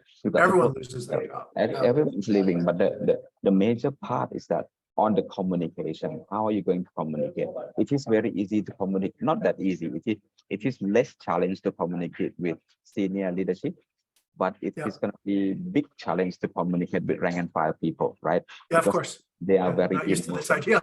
Yeah, they are very emotional. They have family to look after. They have this and that people. So it comes to us again as the leader. So how are we going to negotiate with the investor to support the best, right? So if we come up with a proper game plan, so then we can get back to the rank and file people or to our people, say that okay, we are now able to support you for the next 3 months only. So now if you have a plan for yourself, you can start planning now. So the things that you got to be very transparent with your team, going to have very open communication with your team and let them share the pain, what you are feeling right now, right? So once they feel this, and then there's still like a few of them which is not really going to that don't want to share this pain with you, right? But it's no choice. At the time, you got to manage the different behavior or reaction from your colleagues at the time. So, but that time to time depends on the person. But at the time, from my experience, I mean, it was very sad moment. But at the end of the day, right, because that situation hit, and then people like to save their own life rather than of course, right? So at the end of the day, people understand, and then they leave back to their own hometown, which is actually now we are back into the challenge that we cannot find people to work. Well, it's karma in a way, right? What you've said, Mr. Saudi, is actually very fascinating. So what I gather from that is, in a crisis, we almost, instead of us having to bear the crisis, we actually have to share the crisis mindset with everybody that we're leading. So instead of you actually making a decision to cut people, you bring that responsibility to each hotel to understand, okay, this is the situation, you have to make it work, right? So that they also inhabit that particular scenario as really as you do. And also then there's a process of, I remember this in hospitality, actually, even if there's bad news, it needs to be delivered on a silver plate, right? Because that's what actually kind of kind of is the nature of hospitality, that it's not necessarily the content, but it's the way people feel about it. And there's going to be this emotional turmoil, I think, through the process that you're going through, but you've just got to manage that. And this is interesting. I think it was it Iqbal or Imam that told me earlier, part of leading is about building trust with people, right? Building trust with the people around you, these people skills. And all of a sudden, it feels like you have to like withdraw all your trust, right? And break that trust bond in order to have this, which ultimately kind of I guess that goes back to what we were saying earlier about that loneliness, about like, you know, you've gained somebody's trust and now you have to like take it back, right? So I guess does it become like another issue of how you manage this feeling process internally, and how you build this capacity to, is maybe that the fundamental of managing a crisis? How well do you actually hold conflicting thoughts in your mind without losing your mind? Yeah, it is just make sure that you analyze the situation properly and put that into the strategy plan. It requires strategy, you know, to depart the people, right, and to close the company, right, and to ensure that we after our team well. Okay, let's talk about strategy then. Mr. Imam, I'm not sure about your particular business during the pandemic. Did that actually thrive? Did more people consume aquaculture products, or were you affected adversely during COVID? Yes, for the tech aquaculture sector, we are quite lucky actually. I mean, like we don't get too much impact from the tech winter, just like the others. And also, even when the pandemic is coming in, a lot of consumer actually purchasing more farmers fish and farmers shrimp, something like that. So actually, yeah, we are quite lucky, I guess. Yep. So the strategy is to pick your industry well. Yes, that could be. Okay. No, I would. Yeah, that seems okay. Let's jump over to Melissa then. Melissa, DHL, I'm sure, was probably affected by the pandemic a little bit, being a global business and all. In terms of a strategy, I guess what we're looking at is probably a simple question then. Is it, who do you decide to keep and who do you decide not to keep? And also coming from HR, I guess that across a global company, maybe you see a particular global strategy around that. What say you in this particular case? Like, if you do have to downsize, are there any tips that, let's say, somebody who is earning a job and supporting their family, which side, like, how would they distinguish themselves in a way that would make them more likely to keep their job? Well, logistic is fortunately one of the industry sector that is, I would say, thriving amidst the pandemic. So we actually, that's right. I picked that one. That's right. Fortunately, thank God, we didn't lay off anybody. So I am so sorry to hear what happened in other industry, but I can actually empathize how difficult that would be in such unexpected and very challenging circumstances. But for DHL, I don't, for that, you know, particular matter regarding the pandemic, we don't actually let off any people. But those are challenging times for everybody in the world, I would say. And our focus was actually keeping our employees' safety without jeopardizing business and our customers. So those are weird times, to say, you know, to put it mildly, those are weird times. And what we did as an HR is basically we had to make a decision on how we protect our employees. So yeah. So HR leadership in this case is actually you know, setting up more towards protecting our employees and making sure that. Let's do this then, Ms. Melissa. 16 years, there must have been some crises, right? Because we're beginning to kind of drill down into like the pandemic as the only crisis, right? But maybe there's crises in a more personal way. Maybe it's about or maybe it's about hiring somebody that you later regretted, right? Or about not firing somebody that you later regretted. I think a crisis can be at a micro level too as well.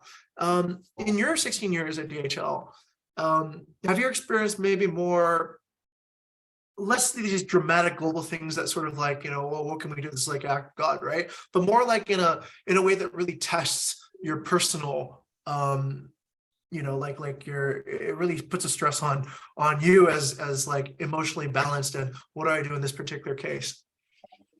Well, I couldn't remember any specific time. So sorry, probably is it okay if you can circle back to me and let me? Sure, absolutely. Let's go over to sure, no worries. Let's go over to Iqbal. So Iqbal, did you make it through the crisis with no scars, or once again, it can be macro or micro in this particular case, like a crisis. Did you ever have to, like when you're 4 people in a room, did you ever have to be like, okay, this person can't be here anymore? We've grown past their capability,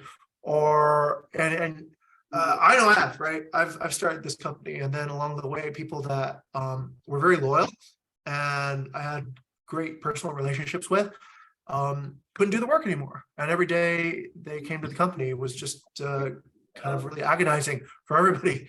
So eventually, we had to come up with a separation plan. So having seen, let's say, your business go from 4 to the size it is now, any crises that you experienced along the way? Yeah, I think from my experience, when we are finished with one crisis, we are getting into another crisis, right? Sounds fun. I know you're gonna laugh because you know it's true. Yeah, because the scale will be different, but there is always a sense of urgency in every moment during running your organization or company. And I think I just want to add one of the keywords that has been said a couple times by others, which is transparency. We need to make transparency and over communicating part of the habit of the organization, not only during the crisis time, but it becomes the habit that every leader need to over communicate things. Every leader need to be transparent and be vulnerable as possible to the team. And that not only open up the condition to everyone on the team all the time, so they are not gonna be surprised by a certain crisis moment, because they know the escalation on every moment of the time, right? But also it opens up the transparency from the other side. So it opens up the transparency from the team, not only from the leaders. When the leaders become transparent, the team will become transparent as well. And when you get that trust back. Exactly. When we give trust, they will give their trust back, right? And that will create a healthy communication on the organization. So any kind of situation, be it a crisis, be it a non-crisis, everyone know the situation as early as possible, not become surprised. Because when they know the situation at the late stage, it will become very complicated. It will become very hard to communicate things. There will always be mistakes, but if we can prevent them by making transparency as part of the habit of everyone on the organization, that will make any kind of crisis will be easier faced by everyone of the organization, by a leader and the team. And Mr. Iqbal, I have a great follow-up question. Why do you think young leaders or newly minted leaders have a hard time being transparent with the people they're leading? I think it's about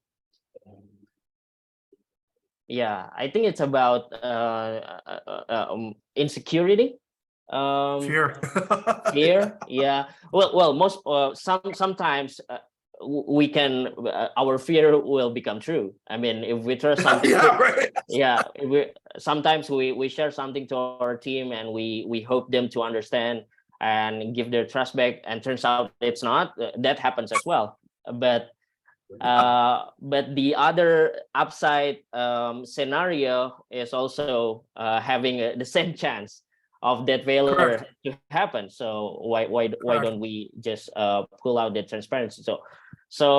But from my experience, most of the times, probably more than 70% of the times, transparency always give a positive side rather than the negative side. I agree.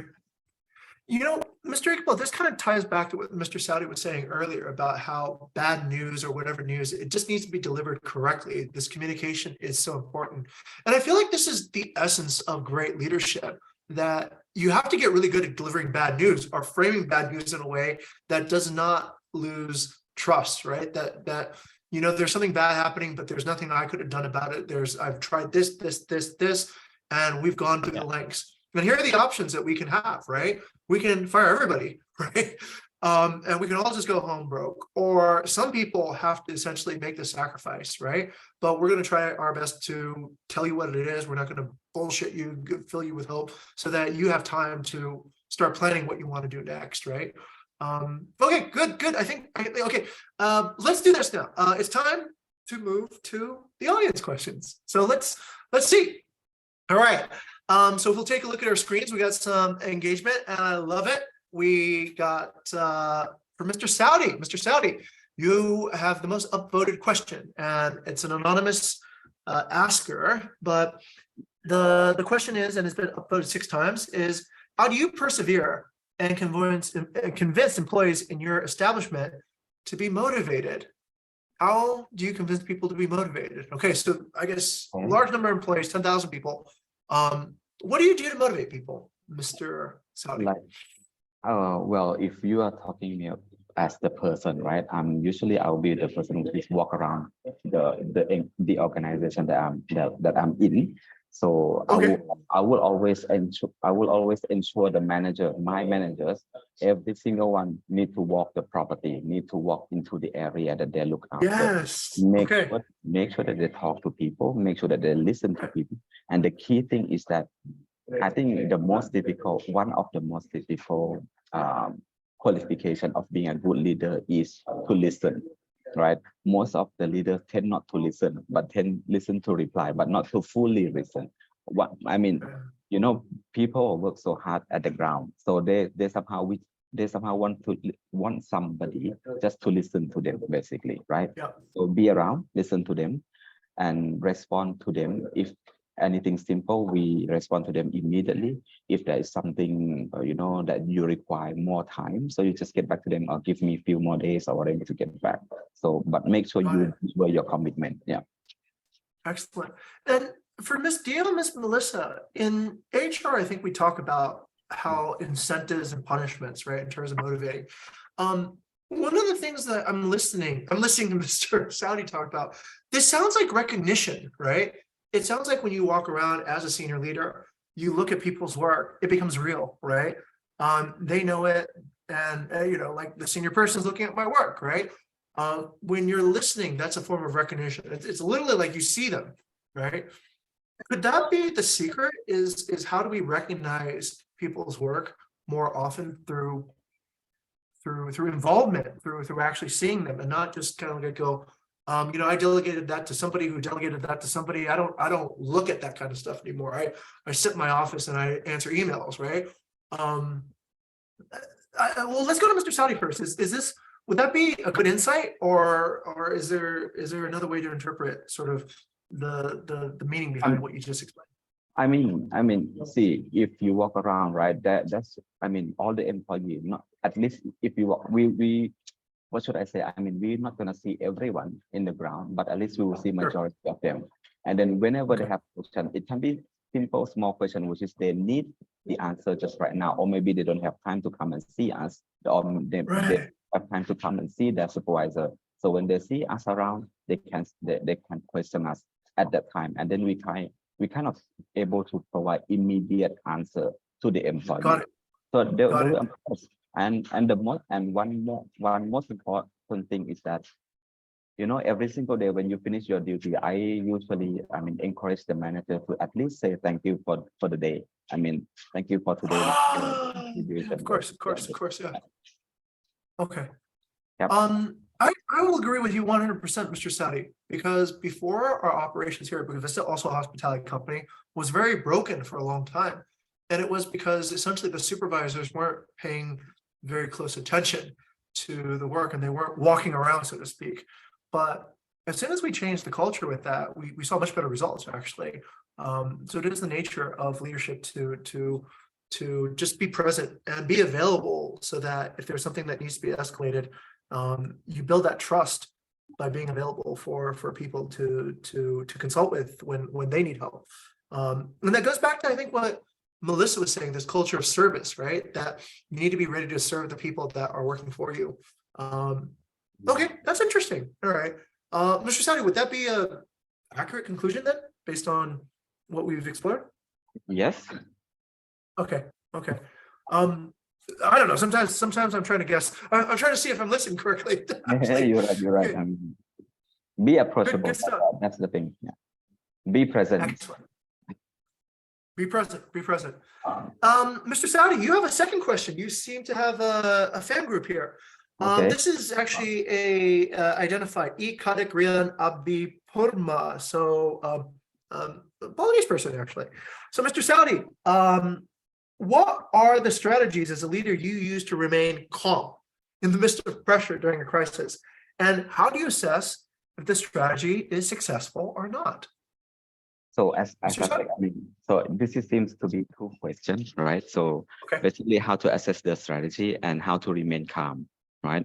Yes. So let me start on the how to assess the strategy, whether it works or not. So basically, if you start with your plan properly, right? And you need to keep monitor every single step, right? So you ensure that you have regular meeting with the teams, you have regular catch up with the team. It doesn't need to be a formal meeting, but it is kind of, a pop-up meeting where you and team observe or just encourage the team to get back if there is any challenge on the way. So I think putting yourself into everywhere that your employee exists. So I think that's how you would see if your strategy works or not. But I don't know. I think with the current generation, it is more for us to be more casual, to be more informal with them. So when we're down to them, then we will hear from them, and then we will see what is the result is turning to, right? So I think key to see whether it's useful, successful or not, is just to keep monitor in a casual way. And I see. Yeah, in a second part is how to remain calm. I think remain calm is very difficult. I think this requires years, right? I can give you I used to fail once. I can share with you that when I was first appointed as director of HR, and at the time I was so aggressive because I'm so confident with my skill and qualification, but nobody want to work with me. That's the thing. But then after that, after I moved from that place, then I learned that, okay, it is not only you to be smart. Not only you who are very skillful, but you need the team to work with you, right? So from that, you learn to listen to people. You learn to get the feedback from people and start implementing it. So I think experience will help you. And to be calm, I think religion could help sometimes. Meditation can help. But by being through lots of problem, and you keep repeating the same problem, I think you kind of set up your mind to understand the next or future problem or similar problem that is coming. Yeah. So I think calm can start from that. Yeah. I think that kind of builds the story, right? So essentially the experience builds the recognition of the problem when it happens again, and the recognition builds familiarity, and the familiar breeds kind of emotional stability. You're like, I've seen this before. That's such a big deal. Okay, great. Let's actually bring some other speakers in because there are some good questions here. Let's ask this question about building a positive work environment. Let's go to Dio. Dio, what do you do to build a positive work environment? Okay, so this is something that I think very fundamental is setting the right expectations to the people, because that when I can say that starting from the hiring process itself, like the way, so I can say that as an HR, this is one thing that I also learned in my experiences, that we want to be seen as a company that are very, very good, and also that we can give you like the best experience, but we know that everything is not like all up, but also there will be like some downtime that we have. So I think it's actually very okay to build the employer branding, but then also like the way you speak with your soon to be or like potential employees is also about like how you also tell about the expectations. Like, for example, hey, you know what, currently in this company are all millennials, so you know how it probably will work, for example. Or like, hey, you know that it's only like 10 people for now, but we are trying to build a team, things like that. Or like, hey, we are more international talents that are working here, so this is the expectations. So starting from how we can put the right expectation, because each industry and also each like each type of company will be different. Because I think that for students, so just to highlight for students here, salesperson in export company or in hospitality or in startup will probably different. They have actually like a different way of approaching people. So that's why it's also very important for you to not only explore about the role, but also about the industry itself. And I think as a HR or like as a company, we also need to also work on that, on setting expectations about, hey, this is the gate to my company and this is the expectation. Same as how we work on it in a team. So this is what I also do when I first meeting anyone in the team. So I'm not sitting everyone at the same time. Well, I will do that, but also like one-on-one with them, because I am trying to be inclusive as I can. So try to see what kind of thing that I can support to them and what kind of things that probably they can support me. So I think like the very first fundamental is more into that. That's really a wise answer, because a lot of people would say, I would offer more perks, but that's an unlimited basket, right? You can keep on offering, but setting expectations is the more, I think, powerful method. That you actually can create the tone for the work environment by choosing to actually reveal maybe some of the less attractive things that are associated with the environment. Okay, great. Let's go to Mr. Imam. Imam, what do you think from, let's say, an engineering perspective? How can we make a more positive work environment for our teams? Yeah, hello. Yeah, sure. I mean, like, actually, it's almost the same, but maybe about building a positive environment, it requires really intentional effort and commitment. Actually, commitment is the most important one, because this is not just about creating a positive environment, but it will also affect the overall culture that currently in the company. So a lot of positivity and inclusion, for example, that we want to give into the new positive environment, it's supposed to be commitment from all of the stakeholder that are being in the company. Because if one or two stakeholder, for example, don't have any commitment, it's usually just like back to square zero again. That's so far that I've seen so far in a couple of initiatives, something like that. And then I mean, like, about the positive environment itself, I mean, like, for me, open communication is the most important. And then also we used to promote like teamwork things, and also sometimes we forget to give recognition and appreciate for contribution coming in from each of the employee. It looks simple, but sometimes if we can emphasize like giving recognition and try to appreciate every little or simple things, it may affect your overall culture actually. And it used to bring to a more positive environment, something like that. Yes. I don't know, because sorry. Oh, go ahead, please. Yeah. Please Okay, continue. thank you. Yeah. In some of my past experience, it seems like actually in my team, even in a huge engineering team scale, like for example 100, sometimes when we try to give them space to come up in front of the others, giving them like recognition, just like a simple awards for not only the leaders but also for each of the individual contributors. At first, when I'm doing that, I don't know how much will be the impact, but I try that with my team, and and I got a lot of positive feedback, like oh, Yeah. so yeah, my leader is aware about even my smallest things that I contribute to the overall process. So it's amazing. I mean, like for me, I haven't think about that before, but after doing that, oh, okay, so there are a lot of how people different perspective on how not only the leader but also the individual contributors, seeing the leaders appreciating them in a daily basis, something like that. Yes. That is so true. And I think it comes back almost and ties back to what Mr. Saudi said earlier about like the leaders being present, available, really digging in with their teams and noticing what their teams do. I've noticed recognition is kind of effective both ways. It's recognition for positive work, but recognition also for negative work. As long as you're present and you're showing that you care about the work someone does, I noticed that the environment kind of gets supercharged, right? Constructive feedback that's presented the right way can just be as effective as positive feedback with creating a really powerful work environment. And I feel your pain also, Mr. Imam, about like this.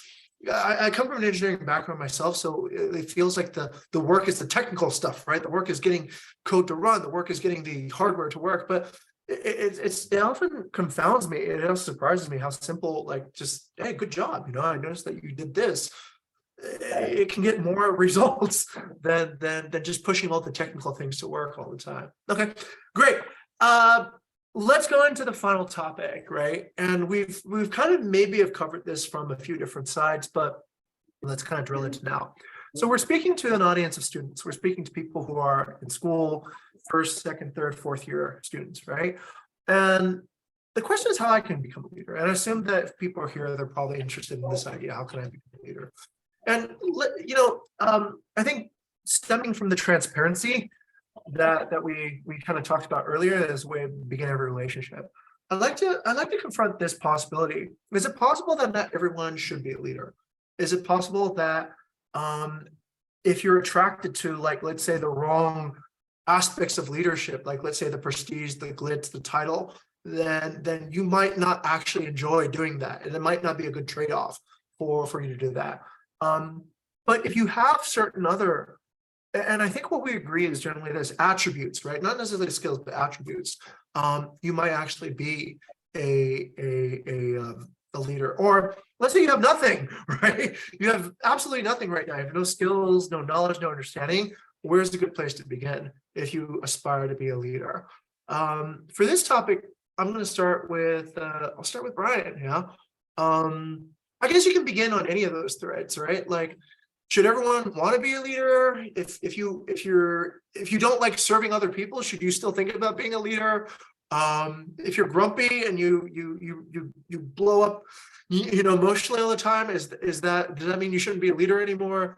What do you think about what it takes to become a leader, and what are some good sort of ways to develop leadership if it's for you? Thank you, Jing. So what I think is that it's not you're a leader or not a leader, right? It's a spectrum. Leadership is a spectrum. How much of the leadership skills you have depending on your condition at the moment. For example, even if you're by yourself, you're still leading yourself. Eventually, you get married, you lead your family. For women, you lead your kids. You lead a lot of people in the future as well. So you need to become a better leader. It's not how I can become a leader. You need to become a better leader. You need to become better at leadership. However, up to which point you want to go, it's up to you. So you don't need to become a leader of 10,000 people, the leader of a big company and so on. You don't need to do that. But you need to really understand that without understanding that you need leadership, it will be a very hard life for you. Understood. Okay, so leadership is a spectrum. We're going to have leadership responsibilities anyways, but it's about finding essentially the correct direction, the correct flavor of leadership, if you will. Okay, that's a really wise answer. Let's go to Melissa. We said we get back to you. We're back now. So you've worked in HR. You've probably made, I don't know, probably thousands, tens of thousands, maybe a lot of hiring decisions, sometimes for leadership roles.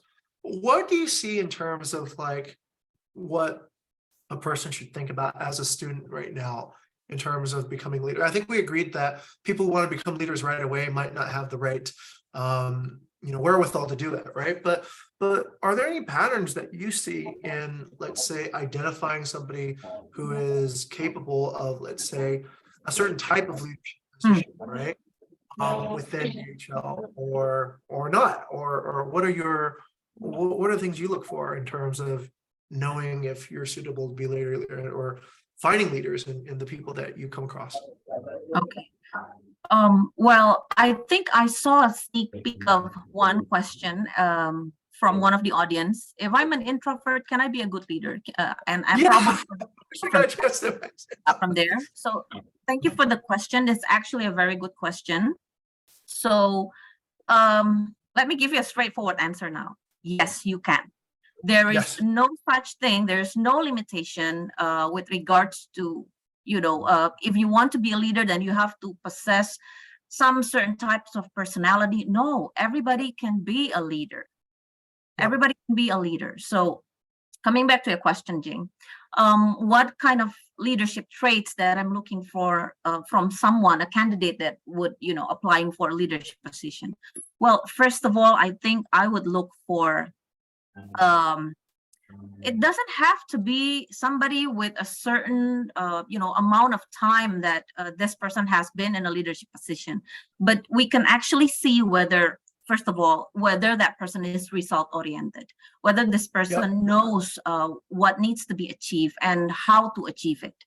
And secondly, how to build trust and engagement, because leadership plays a very important role in the organization. Research shows that many people leave the company because of bad leadership. So that actually speaks a lot about the importance of leadership and how, and leadership comprises the skill, the listening skill, whether you want to listen to your team, whether you are willing to open for feedback, admitting your shortcomings and bounce back from that mistake.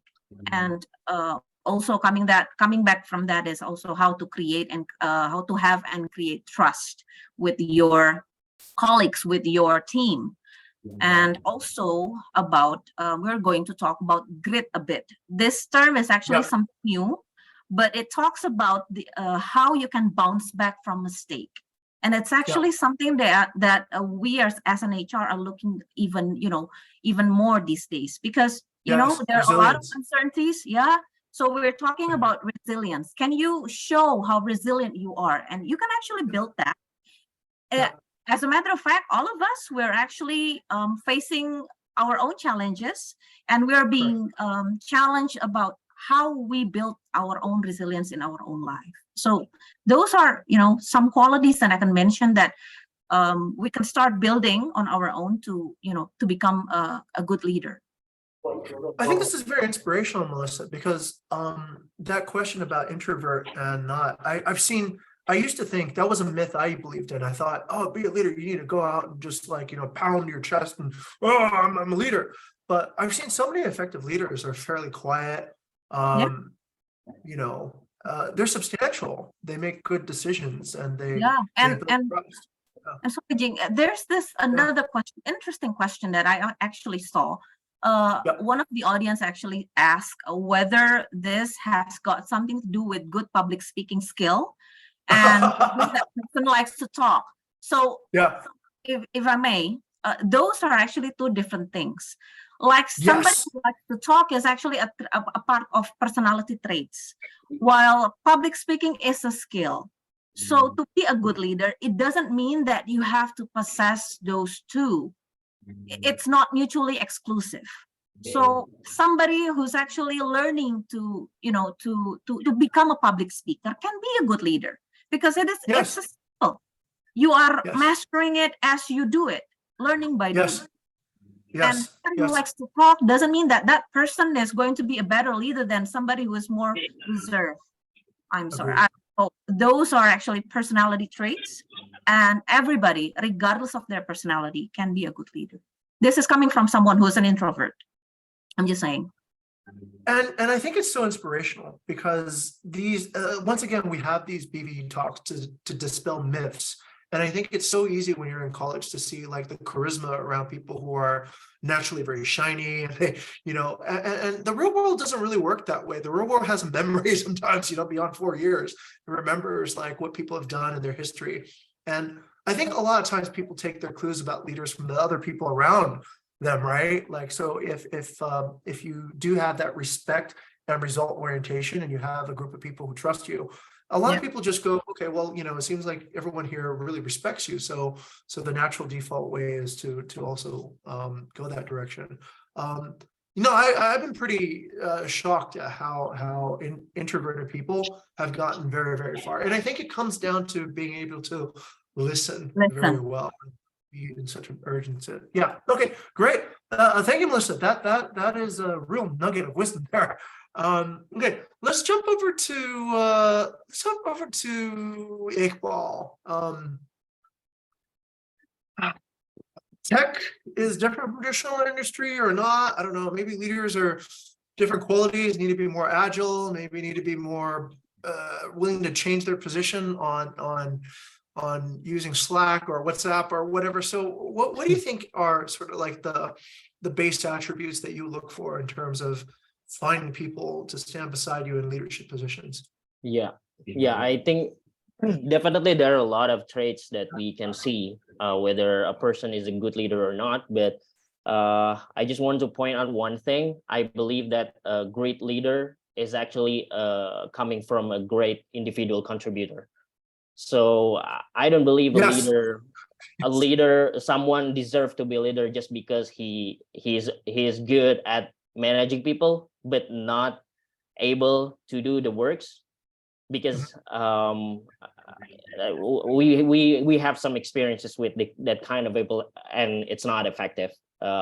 If someone just good at managing, delegating, communicating, but not actually know how things works, it actually can disrupt all of the things that is going well on the team. So also that also answering the question how I can become a leader, you can start with being a great individual contributor. You can start with being a good team that managed by other teams. So you mimic your good leader. You try to imitate the good things from your leader, and then when the time comes for you to become a leader, you can doing better than your previous leader. And also want to point out that if we're talking about a career advancement, there's actually two career paths. The first one is becoming leader, and then the second one is becoming the senior individual contributor. Right. In the tech industry, there are a lot of individual contributors that not become a leader, not become a people manager, but they are become a senior individual contributor, be it a senior product manager, a senior designer, a senior engineer. They have the same perks with the leader position, but they don't have to be leading. So I'm just saying, continuing what Melissa said, there are definitely various types of leaders. And also there are definitely various types or various paths to gain a career advancement, not only just becoming a leader that have team. That's not the only way to get the career advancement. There are a lot of other alternatives. So if you are not comfortable of leading other people, you can also advance your career with becoming a senior individual contributor in your industry or your organization. And you know what's really, if I may, actually, I've noticed there's a common theme across what Brian, Melissa, and Iqbal you've said. It seems like a really senior leader, what they do is they design roles for people, right? They see the potential in people. They see like, okay, you can lead individually, you can lead your family, you can lead in, let's say, a particular super individual contributor, and it's being able to like identify this talent and put them in a role and not force them to do something that they're not going to be good at, or expect something that they shouldn't expect to do. It seems like that's maybe like something I'm hearing across all three conversations, right? It's about really knowing your talent and then putting your talent in the place where they can do their greatest work. I actually have later on the huddle. I'm gonna have some challenges to the Iqbal. I've seen both ways though. I've seen people who are great at individual contribution, and really they struggle with leading, right? And I've seen people who I thought were absolutely worthless, right, in terms of their contribution, but they were so good with relationships and they were so good with actually asking questions and listening that eventually they figured out kind of how to manage people, because it's like a soft art, right? I think Mr. Iman was talking earlier about like getting to the heart of engineering teams, and it's about recognizing. And I saw so many engineers are so focused on, let's say, my work, my achievements. It's like school again. I need to get an A, and if I get an A, you have to get a B. And that sometimes is not the best way to actually create, like, let's say, the best outcome for the team. But okay, very fascinating, very rich. Let's bounce it back to Mr. Saudi now. Mr. Saudi, what do you think about this? Having, let's say, Yeah. what's some of the inputs at this point? Yeah.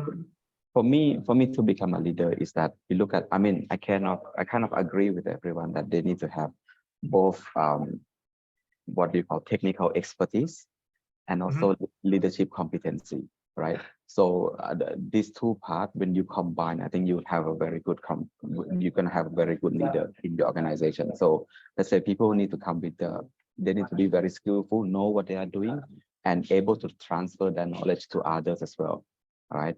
So, and the person that has a very good leadership competency, meaning not only when we say leadership competency, it is not only one one competency, but it is so many competency combined together. In terms of, it can be people management, execution work, execution planning, putting strategy in place, or whatever, right? So I think it is that's why from the beginning I said it is an artist. So you got to piece everything a little bit from here, a little bit from there, just to ensure that one task that you are going to deliver, I mean, result in a very best way that it can be. So I put it here. I mean, if I talk a bit up on the leadership character, right? If I happen to hire somebody in the leadership role, so I would assess their skill, the expertise in that skill, and secondly on their behavior. I think most of the time when I interview leadership role, let's say if I interview an GM, I would just see that whether that they do they okay if they fail. I mean, do they okay if they got to work under pressure? I mean, so they need to make sure that they're willing to fail, they're willing to lose, they can work under pressure, they can somehow, they have to be able to be led by others as well. So many times that the leader need to know how to be a good follower as well. So in one person, actually, if you are appointed in the leadership role, it is not always that you are the leader and you are leading the organization, but you have people behind you, below you, and you have people above you, and you have people beside you. So meaning that you are playing different roles. You are not playing only one role as appointed as the manager of something. Yeah. That sounds like the sandwich thing that I think Mr. Iqbal talked about, right? So you have to kind of like manage these different layers of an organization, be able to effectively communicate.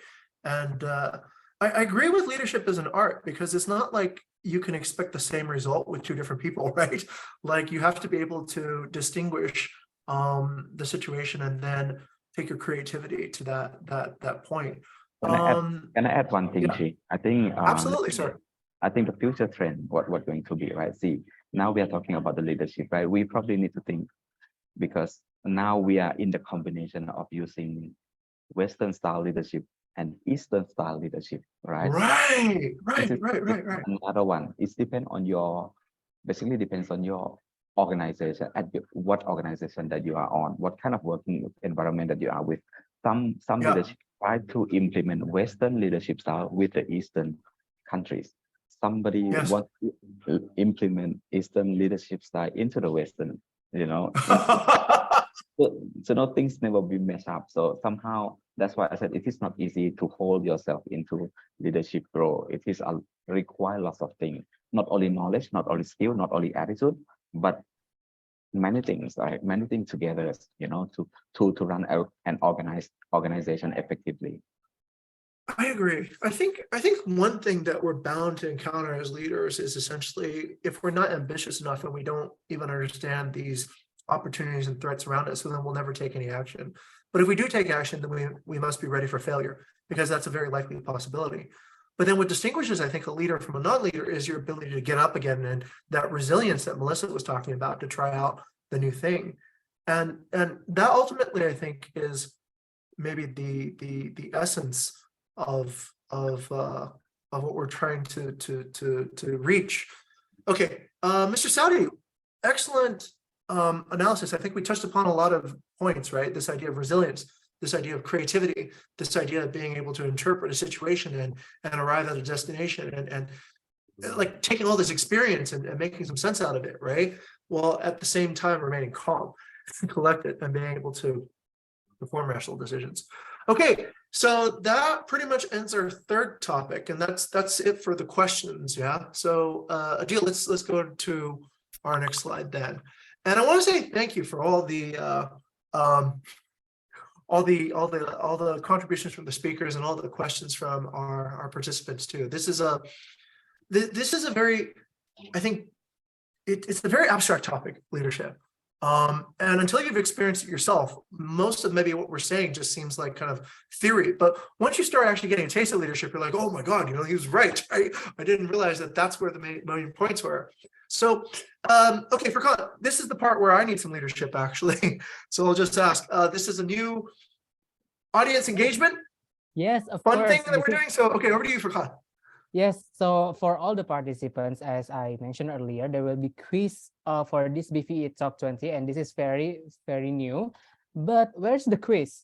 You might be wondering. So the operator, next slide, please. Yes, the quiz is actually located on the feedback form. So you need to do the feedback form, do the quiz, and then later you will get present if you pass certain of criteria of quality on your answer. So for the liaison officer team, yes, you already shared the link for the feedback form and also the quiz. So please look at it and also do all the feedback form, and there will be quiz slips on that. And yeah, the lucky 6 participants will be receiving the e-money or the present of IDR 50,000 rupiah. So fantastic. Fantastic, very much. Exciting, so exciting. So thank you for, if you're in the audience and you've been with us so far, now's your time to get rich by 50,000 rupiah.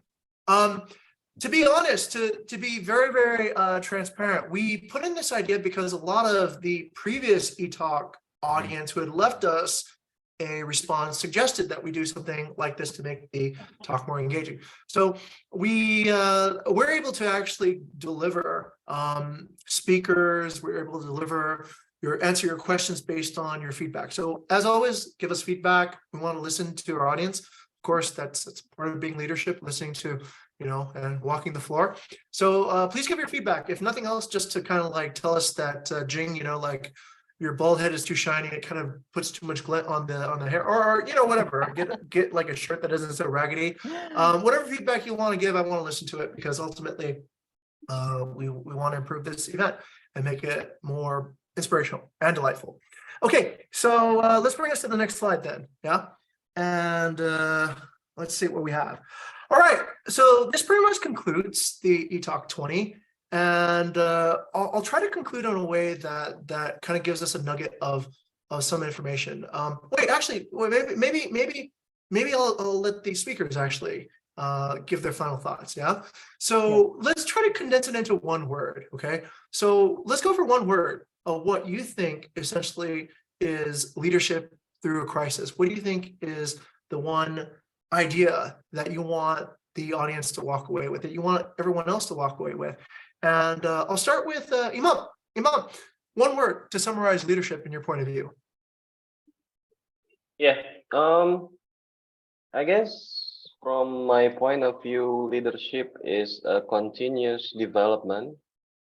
So it is really hard for us to crystallize at one moment and say that is my leadership. It's really hard.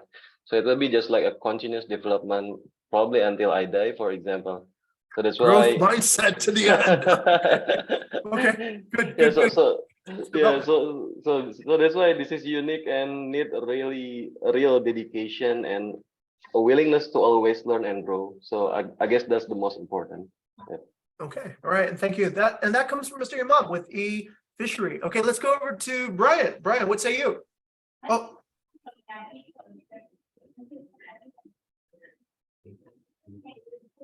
Oh, Mr. Brian, you're muted. Okay, I think it's authenticity because everyone is different, and leading through crisis can only be done if you're staying true to yourself and you're being authentic to your team. Definitely. Okay, authenticity from Mr. Brian. Okay, let's go to. Okay, oh yeah, that's so that's Mr. Brian from Facet. Let's go to Miss Melissa from DHL. What would be your one word? Learning. Learning. Okay. Nobody can actually, nobody is born and nobody was born and automatically becomes a leader. It's a learning process. So for everybody out there who is wondering whether or not I could make it in the world, leadership is a process. It's a learning process. Definitely. Okay. Excellent. Thank you, Miss Melissa. And I would agree. I would agree that leadership is probably the fastest way to learn as much as you want about all kinds of things that you never thought you could learn. Okay, great. Let's go to Mr. Iqbal. Yeah. For me, leadership is self-awareness. It started with knowing about yourself, and it ended up with making people be the best version of themselves. Wow. Okay. Mr. Iqbal, Bukit Vista, self-awareness. Okay.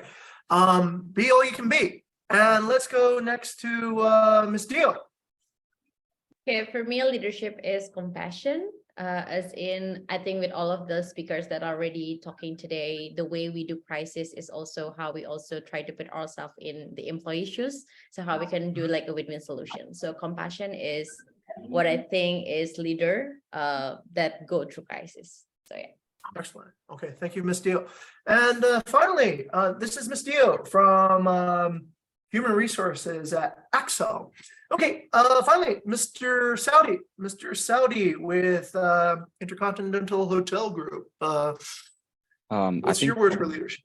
Yeah, it is I think for me, leadership is the challenge seeker. You're going to seek the challenge to develop your skill. And one word that I like to say to the young audience is that, I mean, I know that you guys are sharp already, but you need to be shaped. So that you become a leader. Okay. Yeah. All right. Excellent. Excellent. Okay, Mr. Saudi from Intercontinental Hotel Groups. Okay. Thank you. Thank you all for contributing. What I've been hearing throughout this past time, and thank you for the audience who stayed with us for this entire journey, is that leadership is a lot about understanding yourself. It's about understanding how you yourself work. It's also understanding about how other people work. It's about getting results through teams. It's about going through struggles to understand complexities and learning things that you never thought you would learn before. It's about understanding compassion, understanding essentially how different people are, finding the right role for them, giving them the right work, putting them in the right delegation, and then monitoring what they're doing, inspecting, giving them the recognition and reward that they deserve so that they can do their best, so that they can become also leaders as well. Leadership is abstract. It is not something you can necessarily learn just by being in school or reading from a book. You've got to go out and experience it. But there are fast ways to accelerate your progress by seeking mentorship, by getting into groups where you can support each other, because leadership ultimately can be lonely and it can be very hard to ascertain if what you're feeling is correct. So finding that support group, finding mentors, coming to the BBE talk, right? And exploring essentially ways of speaking about it so that your progress is assured. And leadership isn't going to go away. I think no matter what, this world will need leaders, and a career in leadership is essentially a good direction if you're ready for it, all right? And as we know from Brian, you can lead in many different ways. You can lead yourself, you can lead a team, you can lead a process, you can lead a project. There are many flavors of leadership, and it is a bit like an art, I think, that Mr. Saudi has mentioned. And it is a process. And Melissa said, you know, this takes time. This is something that we have to essentially take time to go through. And as a younger leader, Ms. Dio emphasizes the kind of understanding about the different aspects of leadership related to the self as well. Okay, great. And commitment from Mr. Imam. Commitment to essentially providing leadership in the service of others is something that ultimately enhances our ability to lead. Okay, thank you. Furqan, are there any more slides after this, or is this the last slide? This is it. Okay, Yes. so if you've reached this far, this is Talk 20. Yeah. Yes, yes, this is the last staying this with us last this slide whole for time. Yes. BPE Talk 20, but I would like to give an announcement or a heads up. So next slide, yes. please, operator.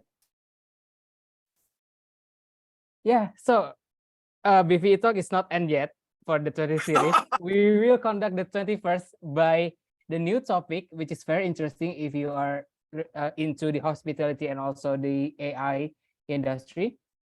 We would like to cover, can the human touch ever be replaced in the hospitality industry through AI? Okay, so that's actually the announcement that I have. And thank you so much, everyone, for coming to this BPE Talk 20. And this concludes the session.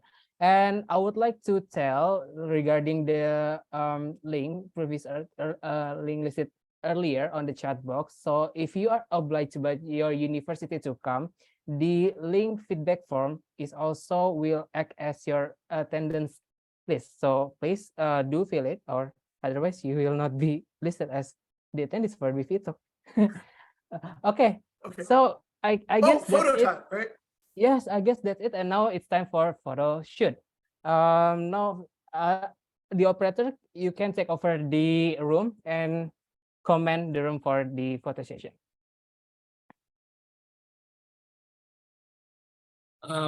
Yeah, sure. Let's do a photo shoot. So everyone, please kindly turn on your camera. We'd love to see your lovely faces. Remember, everyone, if you want to be a leader, be transparent. You can be transparent by turning on your camera.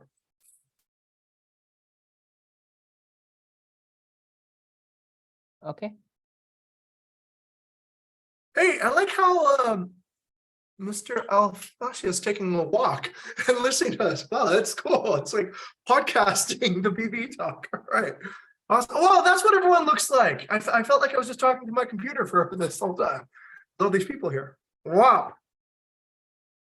Okay, I think. Okay, the as we get operator with camera on, Shaylin, do you know how to set up breakout rooms later for each of these speakers, Shaylin? Is that something we can do? Yes, sorry. Is it possible to set out different breakout rooms for each of the speakers if they want to, you know, entertain a group of people who want to one-on-one with them? We can do that. Yeah, the breakout room is already set. So just Okay, send perfect, their perfect, video and excellent. join there. Yep. Great. Okay. Okay. So Adil, bring us through the photos. Let me know what to do. What pose should we have? Yeah, we can just I think start with the normal picture, just smile, and we'll lead up to the big one. All right, cool. 3, 2, 1. All right, cool. Maybe we can do like a VVE talk like this or something like that. This maybe. Like V? That's on the spot improvisation. Nice. A V like this? Yeah, just like a V or something. Yeah. All right. I'll do it. 3, 2, 1. All right, cool. Yeah, let's get everyone's picture mostly. Maybe Okay. to you, Furqan, are there any more? Okay, so if the photo session is all covered, I guess as what Kashalin has said, the breakout room is actually open. So for all the speakers, if you like to hang out, you are pleased to go into your room because the room is assigned by your name. So you can definitely go to the room, and also yeah, probably we'll wait for other participants to also join and would like to have one-on-one or more intimate talk with you. You're pleased to do so. But actually, this is the end of BVE Talk 20. So once again, thank you all very much for coming to this event, and see you in the BVE Talk 21. Bye-bye. Excellent. Have a good one, Thank you all. everyone. See you guys. Thank you, Wait, everyone. demonstrate really quickly how this is supposed to work, Thank actually. you. So if you are thinking about joining a breakout room, wait, can you guys see that? So yes, there we go. Okay, so all the speakers have their own breakout rooms. So if you want to join and mingle with them later and have discussions, then you're free to do so if you're here. Okay. All right, cool. That's it. Have a good one, everyone. I'll be walking around like I think Mr. Shoddy said, and seeing how everyone's doing. Okay, see you guys in one of the breakouts if you want to go.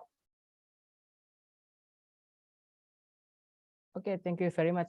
Adil, can we have a background music to amp up the room, I guess?